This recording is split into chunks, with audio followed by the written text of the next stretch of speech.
इस वीडियो में हम कक्षा 8 का प्रश्नावली 7.2 का प्रश्न नंबर 2 को हल करेंगे। तो चलिए स्टार्ट करते हैं इस वीडियो को। तो देखिए डियर स्टूडेंट्स, प्रश्न नंबर 2 में हमसे क्या कहा गया है, बताइए सत्य है या असत्य। इसमें हमें कुल 7 भाग दिए गए हैं।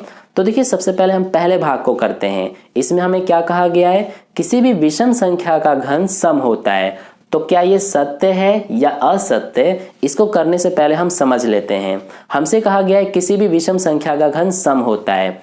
तो देखिए यहाँ पर ये हमारा 3 एक विषम संख्या होता है, तो इसका जब हम घन करेंगे तो क्या होता है, 3 का घन 27 है ना। इसी तरह से अगली विषम संख्या 5 लेते हैं, तो इसका घन करेंगे तो ये क्या आएगा, ये हमारा 125 आ जाएगा। इसी तरह से 1 जो है इसका घन करेंगे तो ये 1 ही आएगा। तो यहाँ पर आप क्या देख रहे हैं, जितना भी हमने ये विषम संख्या का घन किया तो ये भी हमारा विषम संख्या ही आ रहा है।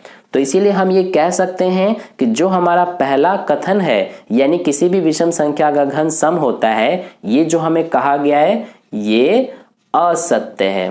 क्योंकि यहाँ पर हमने करके देखा, जितने भी हमने विषम संख्या लिया सबका घन करने पर विषम ही आ रहा है, सम नहीं आ रहा है, इसीलिए ये असत्य है।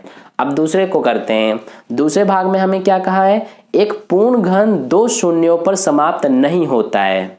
तो देखिए इसको भी हम देख लेते हैं करके। यहाँ पर सबसे छोटा हमारा कौन सा संख्या होता है, जिसका इकाई का अंक 0 हो, तो वो 10 होता है। तो इसी का घन कर लेते हैं, तो ये 10 का घन कितना होता है, 1000 होता है।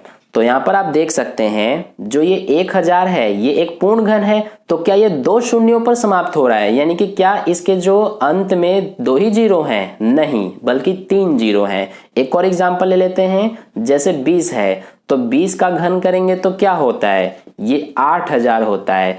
तो इसमें भी आप देख रहे हैं कि इसमें भी अंत में क्या है, 3 0 आ रहे हैं।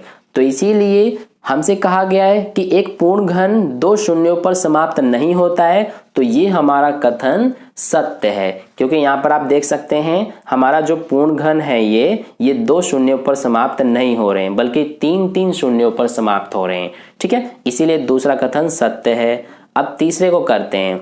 तीसरे में हमसे क्या कहा गया है कि यदि किसी संख्या का वर्ग 5 पर समाप्त होता है तो उसका घन 25 पर समाप्त होता है। क्या ये सत्य है या असत्य, तो इसको सबसे पहले हम समझ लेते हैं। जैसे देखिए यहाँ पर हम एक संख्या लेते हैं, तो यहाँ पर हम ले लेते हैं 15। अब 15 का वर्ग करेंगे तो 15 का वर्ग होता है 225।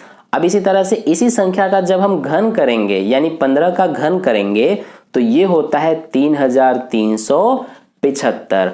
अब यहाँ पर आप क्या देख रहे हैं कि 15 का स्क्वायर हमने किया तो ये 225 आ रहा है, जो कि 5 पर समाप्त हो रहा है। और इसी का हमने घन किया तो क्या ये 25 पर समाप्त हो रहा है, नहीं बल्कि ये 75 पर समाप्त हो रहा है। तो इसीलिए तीसरा हमारा कथन क्या है, असत्य है। क्योंकि हमसे ये कहा गया है कि अगर किसी संख्या का वर्ग करें तो उसका वर्ग अगर 5 पर समाप्त होता है तो उसी संख्या का घन क्या 25 पर समाप्त होगा, तो ऐसा तो नहीं है। यहाँ पर आप देख सकते हैं 75 पर समाप्त हो रहा है, इसीलिए ये कथन असत्य है। अब चौथे को करते हैं। तो चौथे भाग में हमें क्या कहा गया है, ऐसा कोई पूर्ण घन नहीं है जो 8 पर समाप्त होता हो।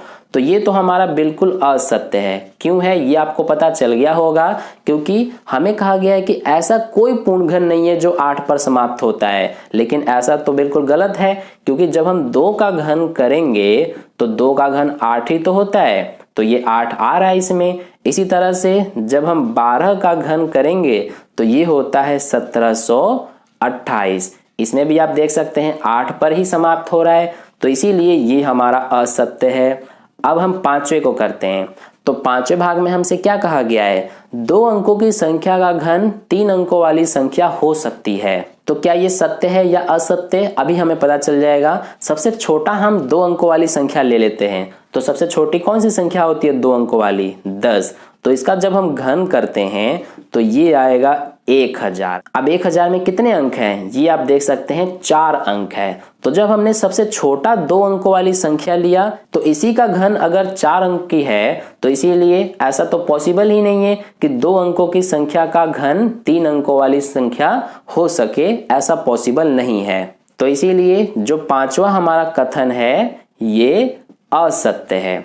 ठीक है, अब देखिए छठे भाग को करते हैं। तो छठे में हमसे क्या कहा गया है कि 2 अंकों की संख्या के घन में 7 या अधिक अंक हो सकते हैं। तो देखिए हम यहाँ पर सबसे बड़ा जो हमारा 2 अंकों की संख्या होता है वही ले लेते हैं। तो 2 अंकों की सबसे बड़ी संख्या हमारा 99 होता है। तो 99 का अगर हम घन करते हैं तो ये हमारा इतना आएगा, यानी कि ये आप देख सकते हैं 9,70,299।